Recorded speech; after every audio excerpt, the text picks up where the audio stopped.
राष्ट्रपति भी लाएंगे हमको लगता है कि, और ये अवसर है ना, चक्र चल रहा है, तो चक्र निकले पावदान पर रहने वाले लोगों का। अब भारतीय जनता पार्टी में अंत्योदय, अंतिम में व्यक्ति रहने वाले को उदय लाया जा, वह भारतीय जनता पार्टी के पंडित दीनदयाल की नीति रही है। तो नीचे पावदान पर रहने वालों को अवसर मिलना चाहिए। अभी हमसे भी नीचे बहुत लोग हैं, उन्हें अवसर मिलना चाहिए।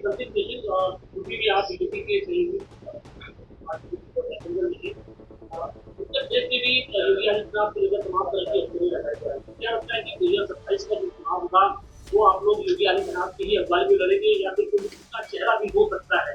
इस बात को लेकर तमाम तरह की अफवाहें हैं और आपका सियासी तजुर्बा क्या कहता है? देखो, पहली बात तो मोदी देश में काम कर रहे हैं, योगी जी प्रदेश में काम कर रहे हैं। दोनों की अर्थव्यवस्था चौपट थी, कोई भी देश प्रदेश अर्थव्यवस्था से चल रहा। आज अर्थव्यवस्था उत्तर प्रदेश की दूसरे नंबर पर है। कानून व्यवस्था से प्रभावित होता है जनता। कानून व्यवस्था देख लो, पहले कितने माफिया, कितने दहशतगर्द, कितने गुंडे, किस तरीके से होता था, आप समझ सकते हो। आज हिंदू मुसलमान राइट और तमाम, तो आज कठिन से कठिन काम योगी जी ने किया है और उसकी सराहना मोदी जी भी करते हैं, देश की जनता भी करती है।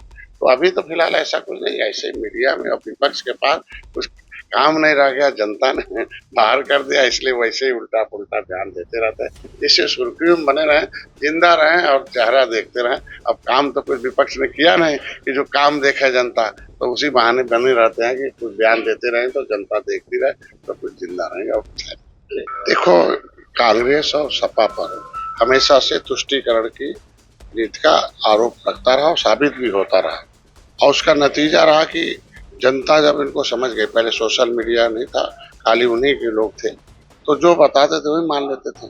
तब सत्ता में थे, और जैसे जनता जान गई कि ये आज के दिन में ये तुष्टीकरण नीति वाली दोनों पार्टियां हैं और इस देश के जो भारतीय संस्कृति के जो विध्वंस करने वाले, जो सोच रखने वाले लोग हैं, उनके साथ ये लोग हैं, उसके बाद से सत्ता से दूर हो गए। सलाहकार लोग ऐसे हैं जो आज सत्ता से दूर सपा कांग्रेस को रखने के लिए काम। अगर आप समझ सकते हैं कि जब आप कम से कम एक नीति पर रहिए, जो भी करना हो, मुसलमान की आवाज जाना कोई बात नहीं, जाइए आप आइए, लेकिन अगर आप एक विशेष मैसेज देना चाहते हैं कि नहीं हम एक विशेष वर्ग के साथ है, तो 80% तो इसे आपके खिलाफ रहेगा। तो ये तो राजनीति है ना, राजनीति में तटस्थ रहना चाहिए। धर्मनिरपेक्ष राष्ट्र है, आदमी को जो मुखिया हो उसे कोशिश करके धर्मनिरपेक्षता का लेवल लगना चाहिए है।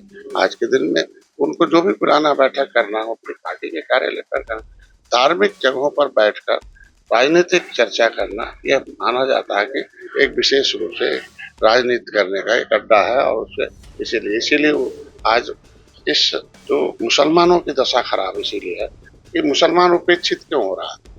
हमारी सरकार अनाज मकान इलाज दे रही है, इन लोगों की वजह से आज मुसलमान उपेक्षित है तो इसी देश का, लेकिन बेचारा जालीदार टोपी वालों के जाल में फंस गया। अब मुगल तो आए, अपना लूट लाट कर चले गए, अब यहाँ मुसलमान बेचारे फंस गए। धर्म भी बदल दिया लेकिन जाति पीछे घूम रही है। तुर्किया नाव, तुर्किया धोबी, तुर्किया लोहार, तुर्किया कांट, ये सारा कुछ चल रहा बेचारे का। मतलब जाति बदल गया लेकिन दशा उसकी ऐसे रह गई और वो कहीं का नहीं इधर है। तो ये लोग ऐसे ही है। हमारी सरकार पसमानदा मुसलमानों सब मुसलमानों के बच्चों को चाहती है वो भी शिक्षा ग्रहण करें, वो भी आगे बढ़े, वो भी देश के नागरिक हैं। लेकिन अब है कि खाएंगे यहाँ का गाएंगे पाकिस्तान का, ऐसे तो चलेगा नहीं। इसको बढ़ावा 2027 के चुनाव में जनता इसका जवाब देगी। SIR के नाम पर राहुल गांधी ने आरोप लगाया है कि जो बिहार में अल्पसंख्यक वोट है और वोट है उसे चुराया जा रहा है, बीजेपी चुराने का। हम कहते हैं भारत के नागरिक वोट डालने का अधिकार है, और जो भारत का नागरिक है उसको नागरिक बनाए ना।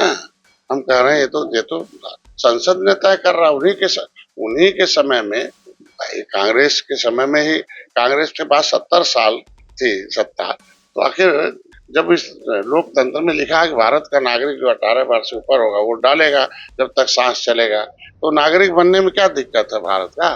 जो नहीं नागरिक है वो बाहर जाए धर्म दर्जे का, और जो नागरिक है वो बन जाए। तो नागरिक बनने में क्या दिक्कत है भाई।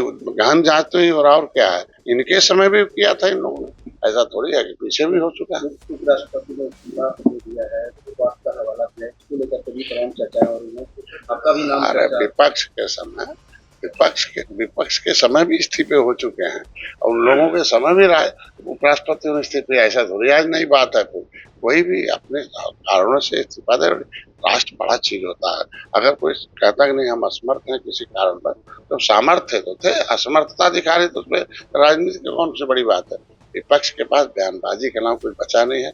जनता नकार दिया, जनता ने दूर कर दिया। क्योंकि देखो भाई, राजनीति एक अभिभावक है जनता के पैसे के, जनता के भविष्य के लिए, देश के विकास और सुरक्षा के लिए, as per constitution of India.